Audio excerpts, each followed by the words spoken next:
Come championship bound, baby! Woo! Big club, baby! Woo! Here, man. It got a little crazy out there, but we made it through. We're gonna keep stacking the day, so see you in the championship. Let's go! Interview 1 June 17th. That wasn't just another game, that was payback. Remember May 30th? Jacy Sheldon and the Connecticut Sun walked away while Sophie Cunningham and Sydney Colson lay injured. Dirty plays, no whistles, no consequences. But Indiana Fever didn't forget. And when Sheldon poked Caitlin Clark in the eye during the rematch, something changed. Something snapped. What happened next? That's why you don't mess with Caitlin Clark's teammates, because Sophie Cunningham was ready, and what she did next might be the most satisfying flagrant foul you've ever seen. If you support the Fever, drop a CC and Spicy Sophie. In the comments, interview to opening tip-off May 30th. Fever versus Sun at first. It was chippy the last time these two teams faced off too. Sophie Cunningham suffered her ankle injury in that game, but in addition to that, she actually had part of her front tooth knocked out.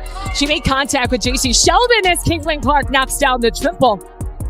But what people don't talk about enough is how hard you have to work to be able to be that good. All the hours that she's spent perfecting her craft. Retreating, firing, and hitting. So she can do that. On Indiana arguing the call. I mean, step back, you're late. She almost looks you in the eye. Picture Spicy Sophie. In the comments, interview to opening tip-off May 30th. Fever versus Sun at first. It felt like just another matchup. Both teams fighting for position. But Connecticut, they came out way too physical. You could feel it right away. This wasn't normal intensity. It was hostile. From the very start, the tension was heavy, and then it just got... Can we talk about the physicality for a second? Two players on the Indiana Fever got injured last night by the same player on the Connecticut Sun, and that was Jacy Sheldon. And I tweeted about it. She was playing so reckless. I'm fine with players playing aggressive, but there is a thin line between playing aggressive and playing reckless. When you dive for a ball, you don't land on somebody's leg. She landed on top of Sydney Colson's leg, and her leg got stuck and literally twisted around. Both injuries, both Sydney Colson and Sophie Cunningham, were contact injuries. Down first, and man, that hit. It didn't look like a basketball play. It was intentional, no doubt in my mind. And just when we were still processing that, boom, Sydney Colson got hit too. Another sketchy play. People started asking, what's going on out there? Guess who was at the center of both plays? Jacy Sheldon. She was playing with a kind of reckless aggression that just makes your blood boil. Interview for this didn't start in the WNBA. This goes way back to college. Caitlin Clark and Jacy Sheldon? That's an old rivalry. Iowa versus Ohio State. Every time they faced off, Sheldon had one goal: get under Clark's skin. She followed her everywhere, bumped her on screens, trash-talked after the whistle. It wasn't just basketball, it was psychological warfare. They weren't non-contact. They weren't ACLs, they weren't Achilles, they were contact injuries caused by the same player. And this kind of physicality that the WNBA they brag about. They say it's always been a physical league. That's just the heart of the it's not good basketball. And we've seen so many injuries. Paige Becker's out with a concussion. Rakia Jackson was out with a concussion. All of these injuries are contact plays. We've seen Caitlin Clark last year get chucked to the ground. We saw Angel Reese get clothesline chucked to the ground. The players continue to do it because the refs are allowing them. Why wouldn't you keep doing it if you're a physical player? Interview 5. I was watching that May 30th game, and I swear, it felt like the refs were watching a different sport. So many hard fouls ignored. So many dangerous plays, no calls. Caitlin Clark had to watch her teammates get hurt, while Sheldon just kept walking away untouched.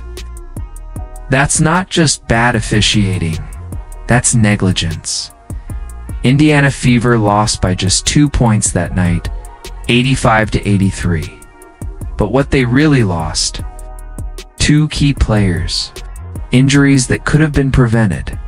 If the game had been officiated fairly, Sophie, Sydney, their absence changed everything that came after. Her mortal enemy. Her mortal enemy took took out a player. Jacy Sheldon. Caitlin Clark's mortal enemy. Jacy Sheldon. 6, it wasn't even called a foul. It's not even a warning. But you could see it in Caitlin Clark's eyes after that game. The way she looked at Jacy Sheldon during the handshake line. The way she answered every post-game question. With calm but fire behind her words, this wasn't over. Not even close. The Fever remembered who hurt their teammates. They remembered the silence from the officials. And they were waiting for one specific date. June 17th. Clark returned from her quad injury just in time. After a massive win against the undefeated New York Liberty, she was back on the floor and ready to face Connecticut Sun again.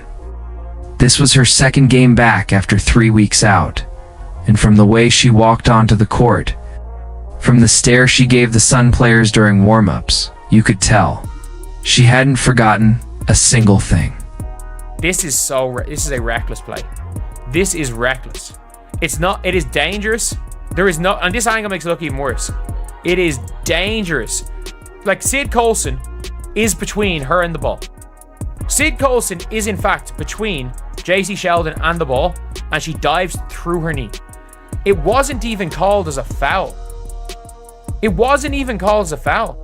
And that same old tension is in the air. Sheldon is back on Clark, face guarding her like her life depends on it. She's in her space.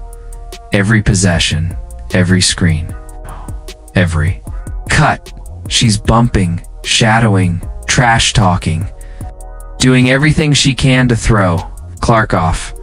It's the same style, the same reckless physicality that left Sophie Cunningham and Sydney Colson hurt back in May.